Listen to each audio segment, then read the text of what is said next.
Greetings, Marsh here, and welcome to episode 385 of my modded Factorio playthrough. In this episode, we're going to hook up Gold Science and see how it all comes together. Enjoy.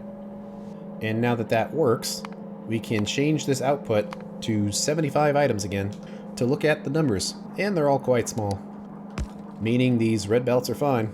So I think we're good. Now we need to copy the entire thing, and we can save ourselves potentially some work here by just picking up all of the belts too. We don't need the tiles. And do we keep the random robot zones in here? I kind of don't feel like it. We'll fill any holes in. And there we go. Ooh, very laggy. So we get rid of anything that can conflict with it. Hadn't occurred to me, we're actually taking up that spot that we use to plan new builds. But this is probably one of the very last ones we're actually going to plan, so I guess it's fine. And it would just sort of slice in here, so I suppose this is the moment of truth to see if we can get all four of them to fit, or if it's going to be two squares too big. Actually, we kind of need to remove all of these zones, because they're all sort of in the way. And I guess I'll just smash it right next to it, because we're probably going to need every square. So very laggy. I'll just leave the fuel stations there. I doubt it really matters, but it might be useful. Very laggy, and here we go. Oh man. Talk about a narrow fit. The power wires are in the way. And does this red signal actually do something? I don't know. So we will save it, in case it does do something. So please tell me that this fits in here. Oh, amazing. With two squares to spare. So every little bit of space saving actually mattered here. But now that we know where this is, we can just keep this road going, so it gives the drones another path if they need it. Most of this by default will basically be hooked up, and I guess as items connect, they'll just start going into the setups. Well, one works, so they all should work? This is going to require so many resources to build all of this. So, robot zones. Actually, there's just a tiny hole here. And that's all it needed. Now we just have a great deal of resources we need to make, and drones we need to manufacture. Well, one thing we can do is just unhook these belts up at the top, so we can get everything going in one go. And all of the accumulators replaced. 3.6 terajoules, but I want more. More. Let's keep extending to as close as we can get to Biter Continent. Well, there is one way to collect biter orbs, if we really want to. And that's just to go out there and fight biters. But I don't think it's a very fast way of collecting the orbs. I mean, we can get the big ones. We usually get the small orbs from the biters, but the big orbs from breaking nests. And of course, it's going to completely spike biter evolution to 100%, but is that really that bad? Maybe we'd want that. Well, resources are arriving and the setup is being built. It's got a great deal of components that go into this. So we probably have a little bit of waiting to do. So maybe we should jump out there. Well, it looks pretty exciting over here on Biter Continent. How about we go out there? Let's switch out for the atomic bombs again, and we're going to have to keep manufacturing plasma ammo via cheat codes. But until we run out of it, we should just use it. I don't think I want to keep putting it in there, because it's just annoying. But they could come in handy. Switch to nukes. And let's have some fun. How about right here? And let's see the lag. Yoink.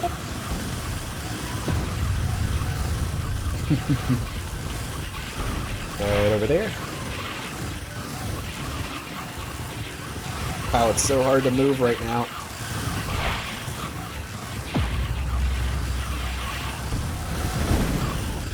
Hopefully that doesn't actually destroy the orbs. It doesn't look like it. But I don't know. When I do that, they're dropping very little of the small orbs. So let's try killing the biter nest the normal way and see what happens.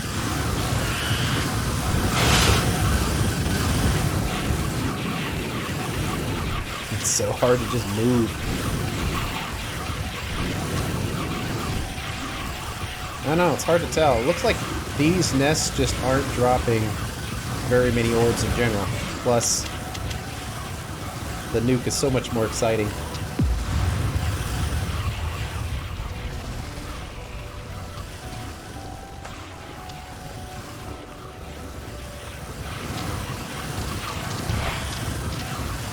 Gotta be careful. You could very easily kill yourself with these.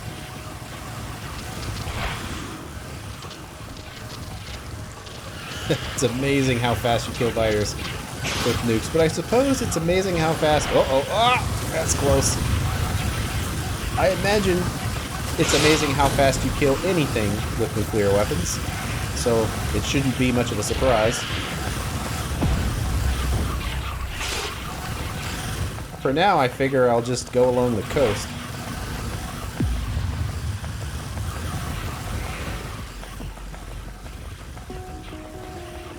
Oh, the nukes are gone. That was fast.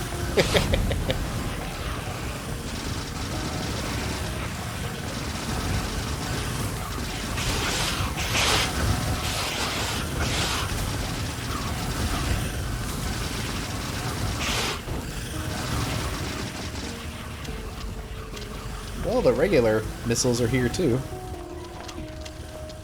Oh, much quieter now. Just weird seeing no explosions.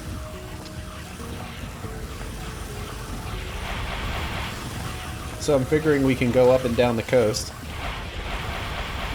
Then once we've actually cleared these out, we can just sort of walk around and collect the orbs wherever they happen to be. It's very dense here.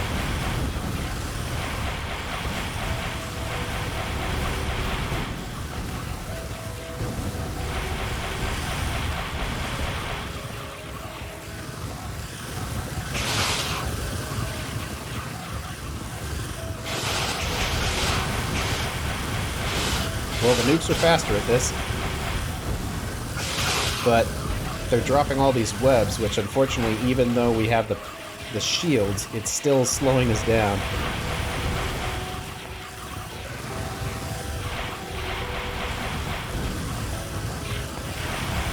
Wow, that is a lot of little dudes.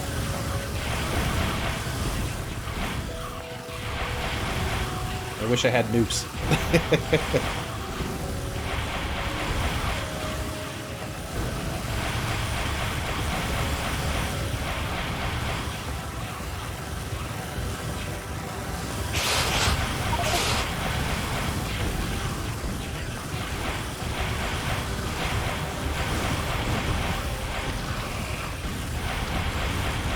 Pretty much impossible for us to get hurt now. I suppose we could do with having more lasers, because they are doing the lion's share of the work. Oh, the regular missiles are gone too. Wow, we are like completely trapped right here when all of the movement debuffs stack.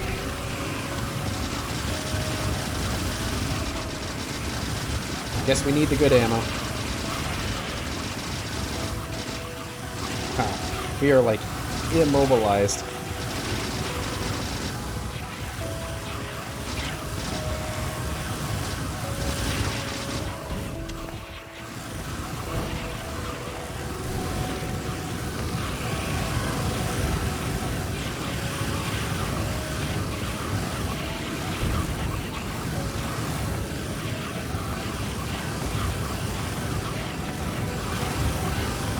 There we go, this is a little faster.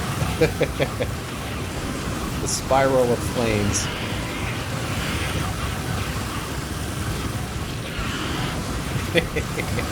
Wonder what this does for pollution. Well, actually it does nothing, but it looks like it should do something.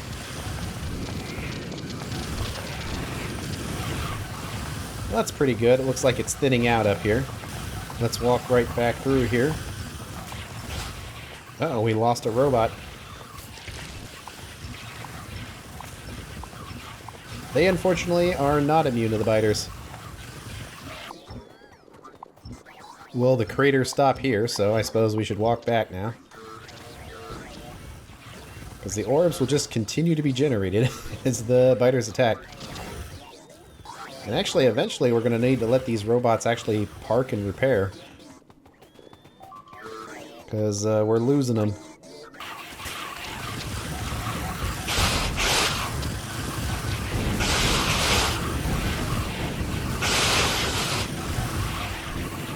One thing I'm wondering about is if the automatic item retriever retrieves more items if you have more of them in your inventory. But I don't know if I want to test that right now. There's so much gathering to do. The uranium ammo still does a lot of damage. And surprisingly, the evolution doesn't jump up that fast, but the settings are slow, and we've gone this entire factory. Man, those guys are strong. Without really expanding the biter evolution all that fast, so now that it's happening, we're just not getting much biter evolution, but I mean, that's fine. The goal here is not to advance biter evolution.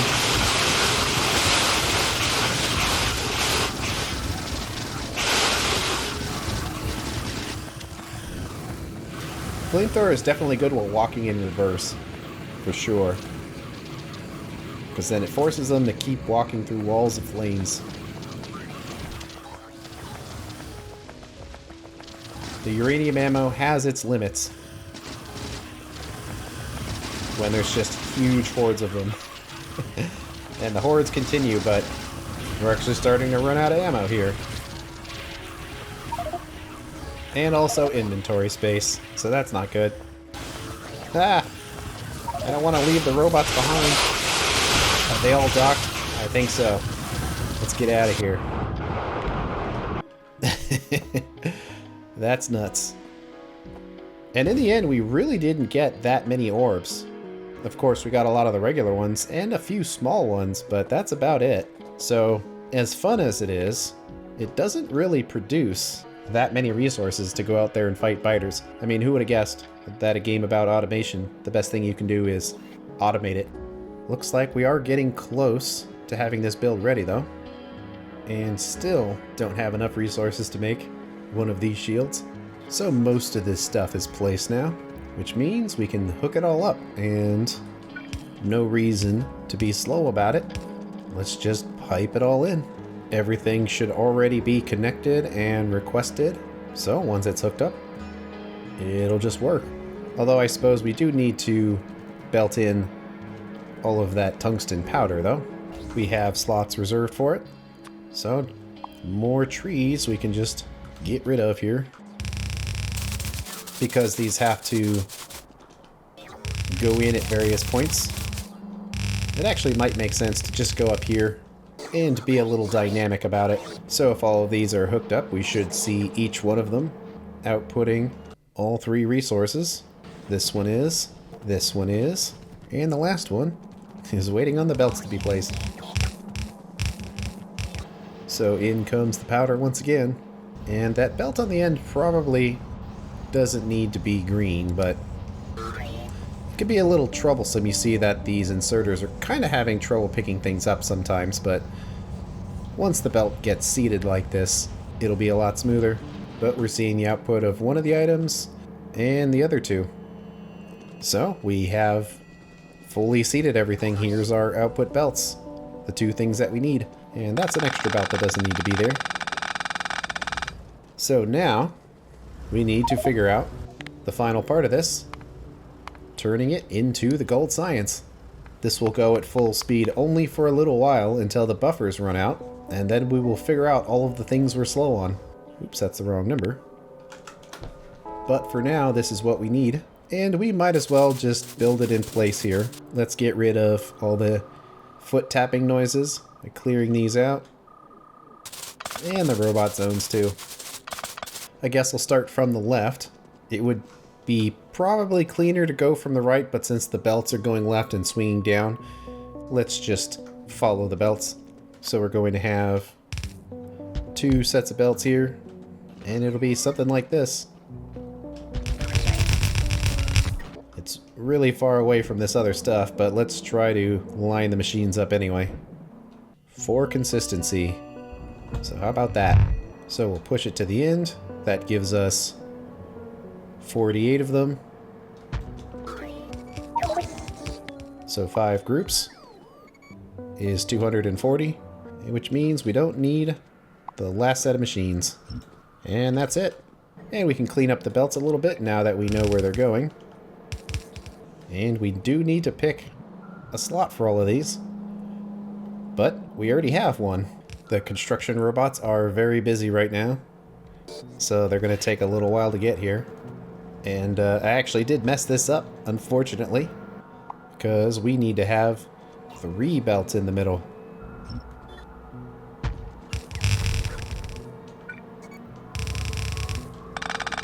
Let's have the output belt go right down the middle.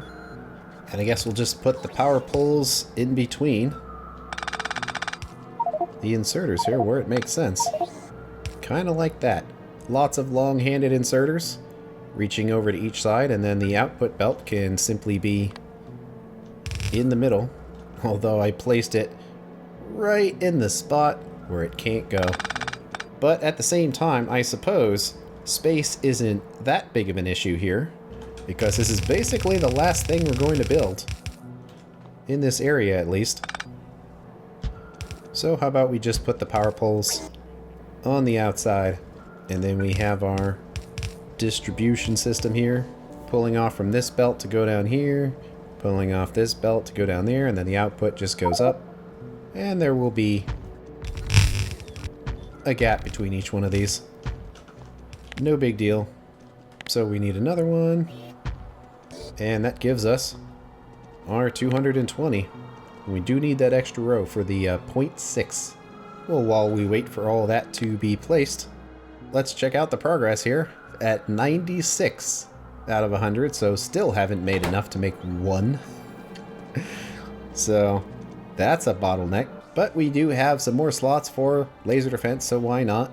I suppose we could get rid of one of our batteries, which will let us put these items safely off to the side, and then that gives us slots for 3 more lasers. At least for now, we have our equipment grid full. We could put even more in here because we really don't need this many fusion reactors, but at least for now, we've got it filled. Out of curiosity, how much power is this whole gold setup going to use? Looks like it's 2.6 gigawatts, which really isn't that bad, I suppose, when you consider that our labs are going to use 30. But certainly all of the resources that are going to go into this are also going to consume their fair share of electricity. So far, the factory's been reasonably dormant. About 18 gigawatts, which is quite low compared to what it can be.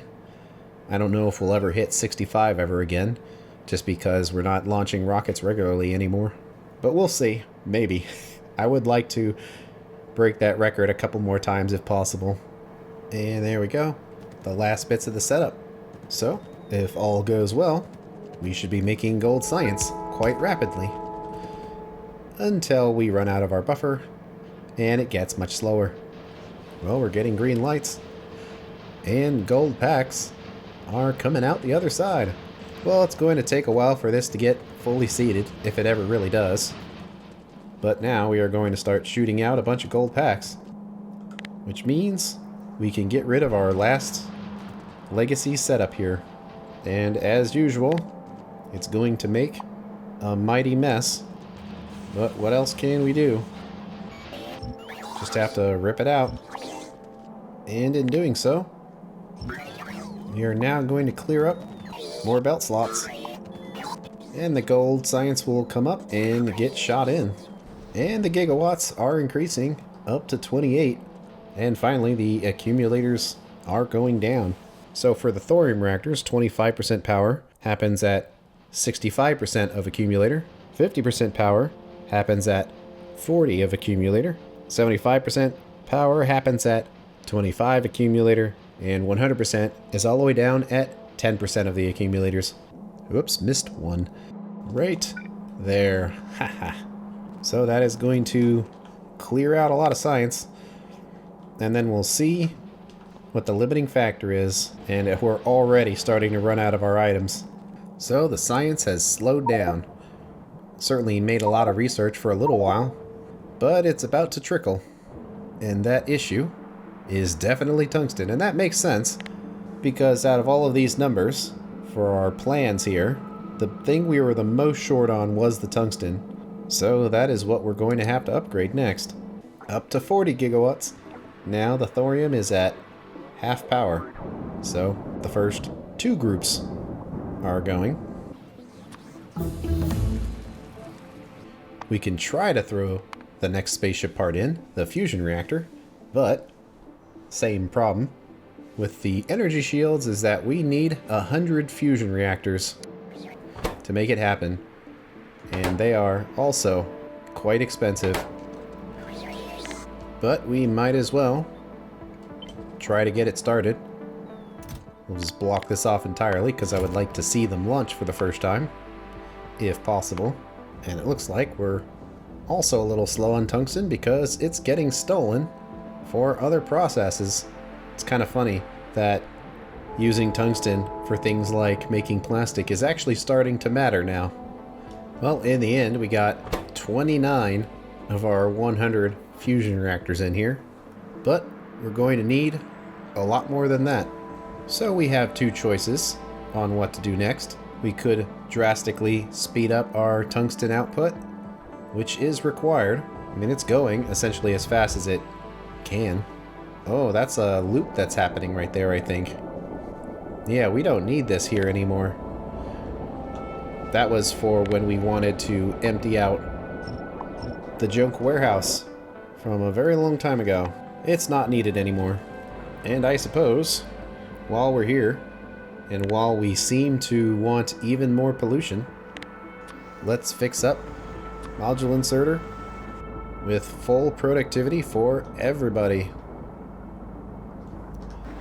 There we go. We'll just let that take its course here. 47 gigawatts, powering up a little bit. As important as it is to create a bunch of tungsten, we also really need to be launching these spaceship parts, because right now we're launching none, and it's been a while since we've had this protection field unlocked, and we've launched none of them, and we need to do 25. So we absolutely need to buff up our production of biter orbs. But that's going to have to wait until the next episode. Thanks for watching, and I will see you later.